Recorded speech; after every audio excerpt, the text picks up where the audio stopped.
నమస్తే welcome to mega 9 TV. Andhra Pradesh రాష్ట్రం పెట్టుబడులతో కలకల్లాడుతోంది. 5 రోజులుగా వేల కోట్ల పెట్టుబడులు, వరుస మీటింగ్లు ఇవన్నీ ఒకెత్తు అయితే లోకేష్ ఓ పెట్టుబడుల సదస్సులో సెంటర్ ఆఫ్ అట్రాక్షన్ గా మారారు. పెట్టుబడుల వేటలో లోకేష్ దే కీలక పాత్ర అనేది టీడీపీ వర్గాల మాట. విదేశీ పర్యటనలో మొదలు ఇన్వెస్టర్లను ఆహ్వానించడం, వారిని సిఐఐ సదస్సుకు వచ్చేలా చేయటం వరకు అన్ని తానే చూసుకుంటున్నారు. ఇక్కడ వరకు ఓకే. మరి లోకేష్ కష్టం ఫలించిందా? ఏపీకి మొత్తం ఎన్ని కంపెనీలు వచ్చాయి? ఎంత మొత్తంలో పెట్టుబడులను తీసుకువచ్చారు? ఐటీ శాఖ మంత్రిగా లోకేష్ సక్సెస్ రేట్ ఎంత అనేది ఈ స్టోరీలో తెలుసుకుందాం.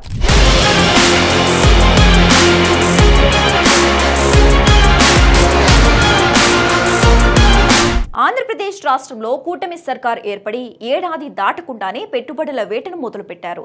అప్పటి నుంచి మొన్నటి వరకు కూడా సీఎం చంద్రబాబు, మంత్రి నారా లోకేష్లు సింగపూర్, ఆస్ట్రేలియా అంటూ కాలికి బలపం పట్టుకుని మరీ తిరిగారు. మొత్తానికి ఇన్వెస్టర్లు ఏపీకి వచ్చేలా చేశారు.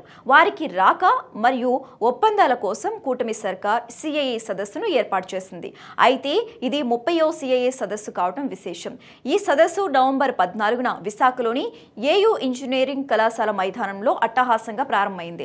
అంతకంటే ముందు 2 రోజులు కూడా పెట్టుబడిదారులతో సీఎం చంద్రబాబు భేటీ అయ్యారు. ఇన్వెస్టర్లు తాము ఏపీలోని ఎందుకు పెట్టుబడులు పెట్టాలి అంటూ అడిగిన ప్రశ్నలకు సమాధానం చెబుతూ వారిని ఇంప్రెస్ చేశారు.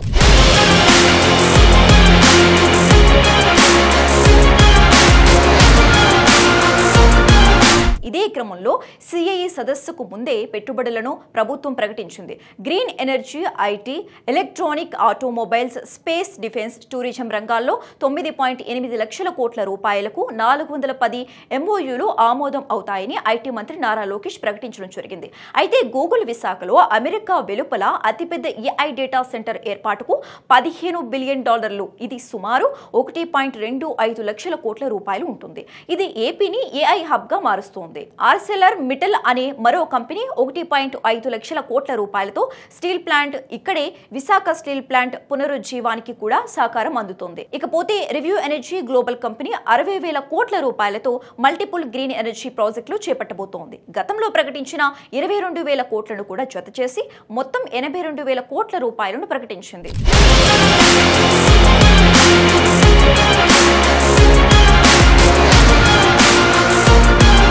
బీపీసీఎల్ కంపెనీ 1 లక్ష కోట్ల రూపాయలతో కొత్త రిఫైనరీ, ఎన్టీపీసీ విశాఖలో 1.65 లక్షల కోట్ల రూపాయలతో గ్రీన్ హైడ్రోజన్ హబ్ పెట్టబోతున్నారు. ఇది 2032 నాటికి 1,500 టన్నుల గ్రీన్ హైడ్రోజన్ ఉత్పత్తి చేస్తోంది. కోరమండల్ ఇంటర్నేషనల్ కంపెనీ ఏపీలో 2,000 కోట్ల రూపాయల అవగాహన ఒప్పందం చేసుకుంది.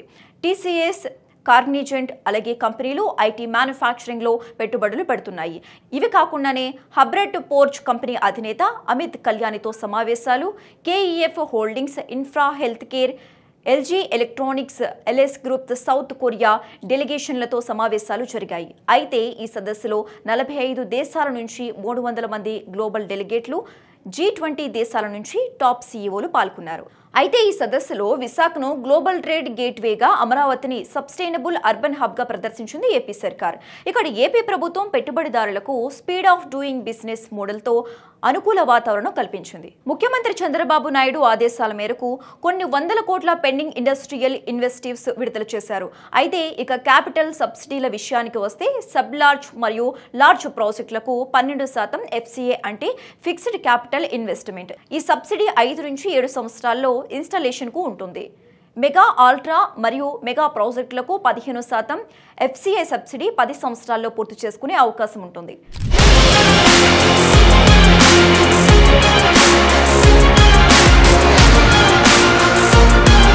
మరోవైపు ప్రభుత్వం సింగిల్ విండో క్లియరెన్స్లను చేస్తోంది. ప్రాజెక్టులు ఇంటెంట్ నుంచి ఇంప్లిమెంటేషన్ను 1 నెలలో మార్గదర్శకత్వం. అయితే స్టేట్ ఇన్వెస్ట్మెంట్ ప్రమోషన్ బోర్డు 12వ సమావేశంలో 8.08 లక్షల కోట్ల రూపాయల పెట్టుబడులకు ఆమోదం తెలిపింది.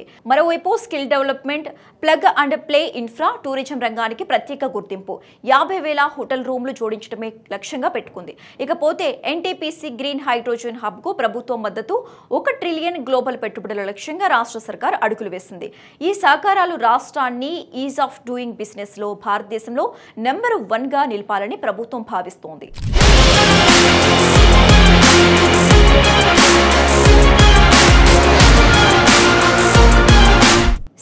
సదస్సు ఏపీకి గేమ్ చేంజర్ గా మారనుంది. గత సిఐలు అంటే 2016, 2017, 2018ల ఈసారి కూడా విశాఖను ట్రేడ్ గేట్వేగా, అమరావతిని గ్రీన్ క్యాపిటల్ గా బ్రాండ్ చేస్తోంది. గత ప్రభుత్వం హయాంలో 10 లక్షల కోట్ల ఎంఓయూలు జరిగాయి. అయితే ఈసారి అంతకంటే ఎక్కువగా అంటే ఎంఓయూలను కుదుర్చుకుంది కూటమి సర్కార్.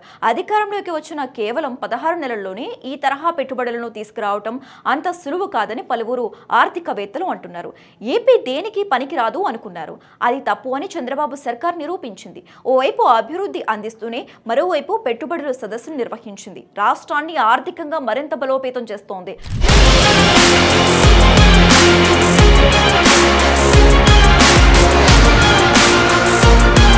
రాజకీయంగా TDP, Janasena, BJP double engine మోడల్తో గత వైసీపీ పాలనలోని పల్స్ క్లెయిమ్స్ కు వ్యతిరేకంగా వయబిలిటీపై దృష్టి పెట్టారు. అయితే మొత్తంగా ఈ సదస్సు ఏపీని గ్లోబల్ ఇన్వెస్ట్మెంట్ హబ్ గా ఎదిగేందుకు దోహదం చేస్తోంది. కానీ ఇంప్లిమెంటేషన్ లో స్పీడ్ కీలకమని పలువురు రాజకీయ విశ్లేషకులు అంటున్నారు.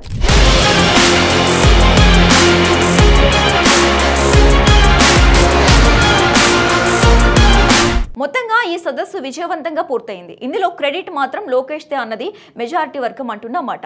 చంద్రబాబు విజన్ ఏంటో గత కొన్నేళ్లుగా రాష్ట్రమే కాదు దేశం మొత్తం కూడా చూస్తుంది. ఇప్పుడు అంతకంటే గొప్పగా లోకేష్ ను బాబు తయారు చేస్తున్నారు. లోకేష్ కూడా ఇంతింతై వటుడింతై అన్నట్లుగా స్పీడ్ గా దూసుకెళ్తున్నారు. తండ్రికి తగ్గ తనయుడిగా మారుతున్నారు.